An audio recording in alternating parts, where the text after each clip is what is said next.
Hi friends, എല്ലാവർക്കും എൻ്റെ YouTube ചാനലിലേക്ക് സ്വാഗതം. നിങ്ങൾ ആദ്യമായാണ് എൻ്റെ ചാനൽ കാണുന്നതെങ്കിൽ സബ്സ്ക്രൈബ് ചെയ്ത് സപ്പോർട്ട് ചെയ്യണേ. ഇനി നമ്മൾ 2025 ഏപ്രിലെ കറണ്ട് അഫയേഴ്സ് ആണ് നോക്കുന്നത്. ഒന്നാമത്തെ ക്വസ്റ്റ്യൻ, കേരളത്തിൻ്റെ 50ാമത് ചീഫ് സെക്രട്ടറിയായിട്ട് ചുമതലയേൽക്കുന്നത് ആരാണ്? ഡോക്ടർ എ ജയതിലകാണ്. ശാരദാ മുരളീധരൻ വിരമിക്കുന്ന ഒഴിവിലാണ് ഡോക്ടർ എ ജയതിലക് ചുമതലയേൽക്കുന്നത്. അടുത്ത ക്വസ്റ്റ്യൻ, 2025 ഏപ്രിലിൽ ICC പുരുഷ ക്രിക്കറ്റ് കമ്മിറ്റിയുടെ ചെയർപേഴ്സണായി വീണ്ടും തിരഞ്ഞെടുക്കപ്പെട്ടത് സൗരവ് ഗാംഗുലിയാണ്. രാഷ്ട്രപതി ദ്രൗപദി മുർമുവിനെ സിറ്റി കീ ഓഫ് ഓണർ നൽകി ആദരിച്ച രാജ്യം പോർച്ചുഗലാണ്. സിറ്റി കീ ഓഫ് ഓണർ ബഹുമതി നൽകി ആദരിച്ച രാജ്യം ഏതാണ്? പോർച്ചുഗലാണ്. കേരളത്തിലെ ആദ്യ അഡ്വഞ്ചർ ടൂറിസം അക്കാദമിയും പാർക്കും നിലവിൽ വരുന്നത് എവിടെയാണ്?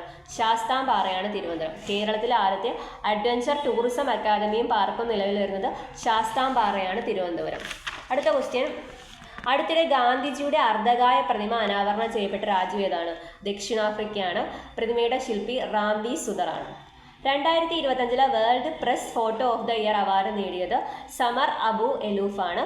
സമർ അബു എലൂഫിൻ്റെ 2024 ഗാസയിൽ നടന്ന ഇസ്രയേൽ ആക്രമണത്തിൽ ഇരു കൈകളും നഷ്ടപ്പെട്ട മഹമ്മൂദ് എന്ന ബാലന്റെ ചിത്രം എടുത്തതിനാണ് സമർ അബു എലൂഫിന് 2025 world press photo of the year award കിട്ടിയത്.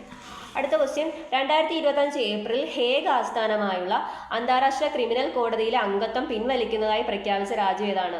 ഹംഗറിയാണ്. ഹേഗ് ആസ്ഥാനമായുള്ള അന്താരാഷ്ട്ര ക്രിമിനൽ കോടതിയിൽ നിന്നും അംഗത്വം പിൻവലിക്കുന്നതായി പ്രഖ്യാപിച്ച രാജ്യം ഹംഗറിയാണ് 2025. ഇന്ത്യയിലെ ആദ്യത്തെ പോലീസ് ഡ്രോൺ യൂണിറ്റ് നിലവിൽ വന്നത് എവിടെയാണ്? ചെന്നൈയിലാണ്. ഇന്ത്യയിലെ ആദ്യത്തെ പോലീസ് ഡ്രോൺ യൂണിറ്റ് നിലവിൽ വന്നത് ചെന്നൈയിലാണ്. ഇന്ത്യയിലെ ആദ്യത്തെ വേസ്റ്റ് ഹൈഡ്രജൻ എനർജി പ്ലാന്റ് നിലവിൽ വന്നത് എവിടെയാണ്? പൂനെയിലാണ്. വേസ്റ്റ് ഹൈഡ്രജൻ പ്ലാന്റ് നിലവിൽ വന്നത് പൂനെയിലാണ്. Okay, thank you all.